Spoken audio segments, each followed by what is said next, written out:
नरेटिव्हची लढाई सर्व स्तरावरती सुरू आहे. त्यात तुम्ही कठपुतली बनू नका, तर सजग प्रेक्षक बना. पडद्यावर जे दाखवलं जातं त्याची साधक-बाधक चर्चा करून रसग्रहण करा, असं आवाहन लेखक, दिग्दर्शक व अभिनेते योगेश सोमण यांनी रसिकांना केलं आहे. ठाण्यातील रामभाऊ म्हाळगी या स्मृती व्याख्यानमालेमध्ये चित्रपटसृष्टीची बदलती परिभाषा हे 7वे आणि अंतिम पुष्प सोमण यांनी गुंफले. त्यावेळी ते बोलत होते.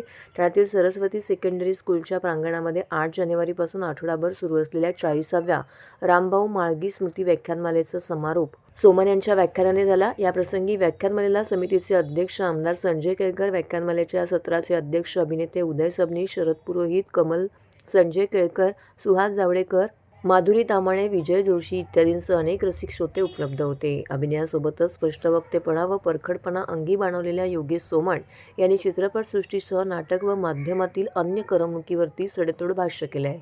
करमणुकीच्या कुठल्याही सादरीकरणाचा भारताच्या समाजमनावरती काहीही परिणाम होत नाही हे स्पष्ट करताना सोमण यांनी घाशीराम कोतवाल नाटकाच्या नांदीपासून कथानकापर्यंत आणि कीर्तनाच्या फॉर्म्समध्ये मांडलेल्या महानिर्वाण नाटकाची खुमासदार मीमांसा केली आहे. चित्रपटांमधील सिनेमॅटिक विरोधाभास दर्शवताना सोमण यांनी शोले व अन्य चित्रपटांचे दाखले देत इकोसिस्टीम समीक्षकांच्या एकंदरीत दृष्टिकोनाबद्दलही नाराजी दर्शवलेली आहे.